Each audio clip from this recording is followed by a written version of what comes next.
Good morning, কেমন আছো? আমিও খুব ভালো আছি। এখন ঘড়িতে বাজে 5:45। আজকের ব্লগটা 5:45 থেকে স্টার্ট করলাম, খুব সকাল সকাল। ঘরটার মুছে টুছে স্নান করতে চলে যাব। স্নান করে চলে গেলাম ছাদে। আর ওয়েদারটা কি সুন্দর লাগছে, মনে হচ্ছে এক্ষুনি গা ছেড়ে বৃষ্টি নামবে। আজ আমার বহু কাজ আছে, মানে বাজার ঘাটের অনেক কাজ আছে। কাল হলো শ্রাবণ মাসের প্রথম সোমবার, তার জন্য বাজার ঘাটের অনেক ঝামেলা আছে। আর এই নীলকণ্ঠের গাছটা আমি কদিন আগে লাগিয়েছিলাম, কি সুন্দর একটা দেখো সাদা রঙের নীলকণ্ঠ ফুল ফুটেছে। আমার নীলটাই বেশি ভালো লাগে, কিন্তু আর কি করা যাবে। আর দেখো ঠাকুর ঘরে এসে দেখেই কৃষ্ণ ঠাকুরের গলার থেকে এই মালাটা ভেঙে পড়ে গেল। সত্যি কেমন একটা খারাপ লাগছে, হয়তো অনেক দিন হয়ে গেছে, পচে গেছে, তার জন্য। যে সকাল সকাল নারায়ণের দর্শন হলো, আসল নারায়ণ তো এই হচ্ছে। প্রত্যেক দিন সকালবেলা এসে ঠাকুর ঘরে আমার থেকে একটা নকুলদানা নিয়ে বাবু মশাই বেঁকতে বেঁকতে চলে যায়। এখনো ঠিক করে হাঁটতে পারে না, 4-5 বার পড়ে যায়।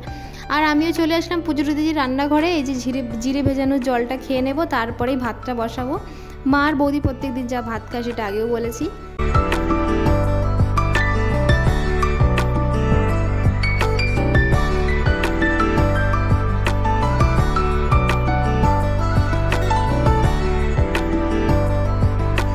ভাত বসাচ্ছে, আর পুচু এতটা শয়তানি করছে, মানে ঘুমাবে না, ও এখন খেলা করবে। ওকে বৌদি ঠেসে ধরে ঘুম পাড়াচ্ছে। এদিকে মাও চলে এসছে উপর থেকে। এবার আমি চাটা বসিয়ে চাটা খেয়ে বাজারে যাওয়ার জন্য রেডি হব। কেন কি আজকে আমার 2 বার হয়তো বাজারে যেতে হবে। প্রথমে বাড়ির শাক সবজি যাবতীয় সব শেষ হয়ে গেছে, ওইগুলো আনবো। তারপরে পুজোর বাজারগুলো আনবো, কেন কি পুজোর সাথে আষ্টে ব্যাগকে অ্যাড করি না, তার জন্য 2 বার করে আমার বাজারে যেতে হবে। তারপরে এখান থেকে আমি না এই ডাটা শাক নিয়েছিলাম। এত সুন্দর ডাটাগুলো খেতে ছিল, একদম টাটকা টাটকা শাক। আমাদের শিমুরালিতে জানো তো প্রত্যেক দিন সকালবেলায় একদম টাটকা টাটকা সবজি শাক সমস্ত কিছু এখানে পাওয়া যায়, সমস্ত কিছু টাটকা টাটকা। এই যে আমি এখান থেকে ভেন্ডি নিচ্ছিলাম, একদম কচি ভেন্ডি, একদম আজকে গাছের থেকে তোলা। কেন যে ভেন্ডির যে কষটা হয় না পরে, ওইটা দেখেই তো বোঝা যায় যে টাটকা ভেন্ডি না মানে বুড়ো ভেন্ডি। আর এখান থেকে আমি নিয়েছিলাম কটা ফল নিয়েছিলাম। কালকে সোমবার তো, তার জন্য কাকু দেখে আজকে ফলও নিয়ে রেখেছিল। এখান থেকে আমি শসা আর পেয়ারা নিয়েছিলাম। আর এই কাকুর কাছে একটু ফলের দাম আজকে কমও ছিল। বাইরে বলতে সবজি বাজারের বাইরে ওখানে বসে অনেকেরা, ওখানে পেয়ারা 50 টাকা কিলো বলছে। এই কাকু আমাকে 30 টাকার পেয়ারা দিয়েছিল। আর এত সুন্দর পেয়ারাগুলো খেতে না, বাড়ি নিয়ে গিয়ে একটা আলাদা করে নিয়েছিলাম, তেমনি ডাসা তেমনি বিশাল মিষ্টি। এদিকে আমের কি দাম বাবা, 100 টাকা 80 টাকার নিচে আম নেই। বাবা বারবার বলছিল আম নিয়ে নে আম নিয়ে নে। তারপরে বাবার কথা মতো 3 কিলো আম নিলাম, 3টে বলছি। বাড়ি এসে ঘেমে চুরে একদম অবস্থা কাহেল, আর চুলে একদম চপচপ করে তেল দিয়েছি। কেন কি আগের দিন আমার এত মাথা যন্ত্রণা করছিল যে মাথায় ভরে ভরে তেল দিয়েছি। এখান থেকে নিয়েছিলাম একটা আনারসের দাম 70 টাকা বলছিল, আর এক দোকানে আমি 40 টাকায় পেয়ে গেছিলাম। দামগুলো আমি তোমাদের বলে দিচ্ছি। তারপর এখান থেকে আমি আকন্দর ফুল মালা সমস্ত কিছু ধুত্র নিয়ে এই কাকুর দোকানে চলে গেছিলাম খই চিড়ে নিতে। কেন কি কদিন আগে আমার বাবার শরীরটা ভালো ছিল না বলে ঠাকুরের সামনে বলা হয়েছিল যে ঠাকুরকে খই চিড়ে দই টই দিয়ে সমস্ত কিছু দিয়ে একটা ভোগ দেবো। তো ভাবলাম কালকে ভালো দিন আছে, কালকেই একবারেই দিয়ে দিই, বাবার বার আছে।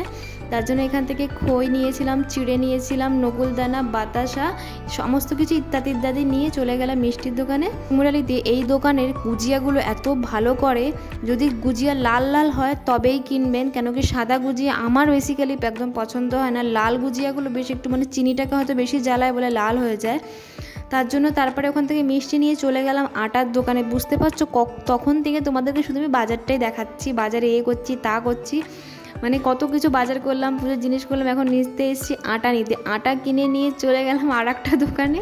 ওখান থেকে দুধের প্যাকেট, মানে চায়ের দুধের প্যাকেট নিলাম, বিস্কুট নিলাম। আর এই কাজু কাতরিগুলো না এত ভালো খেতে, কিন্তু অত্যাধিক দাম, তার জন্য দেখেও মাঝে মাঝে চলে আসতে হয়। তারপরে চলে গেলাম দশকর্মার দোকানে। এখান থেকে নিয়েছিলাম 4টে প্রদীপ। কেন ঘিয়ের প্রদীপ আমি প্রত্যেক শ্রাবণ মাস বলো শিবরাত্রি বলো ধরাই।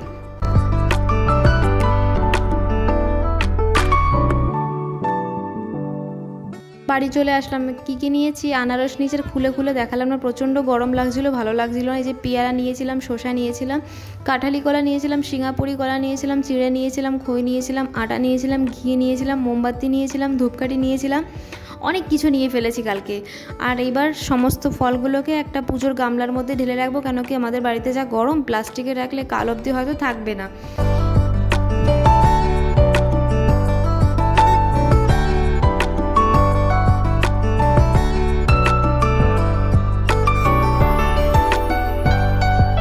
সকাল থেকে এমনিতেই কাজের চাপ, তার মধ্যে মেঘ যে কী করছে, একবার বৃষ্টি একবার শুকনো, একবার বৃষ্টি একবার আমরা উপরে যাচ্ছি একবার নিচে যাচ্ছি, একবার উপরে যাচ্ছি একবার নিচে। সকাল থেকে আমাদের এই চলছে। এই যে দেখো ঝমঝমিয়ে বৃষ্টি নেমে গেল, কিন্তু তেমনভাবে আকাশে কিন্তু মেঘ নেই। যে জামা কাপড়গুলো ঘরে দলা করে রাখলে গন্ধ হয়ে যায়, তার জন্য একটু কষ্ট করে রোদ একটু বেরোচ্ছে, আবার আবার মানে মেঘ হয়ে যাচ্ছে, রোদ বেরোচ্ছে আবার মেঘ করে যাচ্ছে। তাও কষ্ট করে আমরা একটু ছাদে নিয়ে ঢালছিলাম। আর এই যে আমার সেই প্রিয় বিস্কুট প্রাণের টোস্টটা, এটা ঢালতে ঢালতেই 6-7খানা মতো আমি খেয়ে নিয়েছি। তো দেখলাম প্রচণ্ড রোদ, দেখো একদম গা ছেড়ে বৃষ্টি নেমে গেছে। ওয়েদার যে কী করছে সত্যি একদম বোঝাই যাচ্ছে না যে মানে কি বলতে চাইছে, হ্যাঁ ইয়া না। আর প্রত্যেক দিন জানো তো আমাদের জানলায় এই দুটো পাখি এসে এসে বেশ গল্প করে, সেগুলো আমি একটু বসে বসে দেখি, তাই ভিডিও করছি। ব্লগটা এখানেই শেষ করলাম, তাহলে পরে একটি নতুন ব্লগ নিয়ে তোমাদের সাথে দেখা হবে। তোমরা সবাই ভালো থেকো, সুস্থ থেকে। ভিডিওটি যদি ভালো লেগে থাকে প্লিজ একটি লাইক অ্যান্ড সাবস্ক্রাইব করতে ভুলো না। আসি তাহলে, পরে দেখা হবে, টাটা।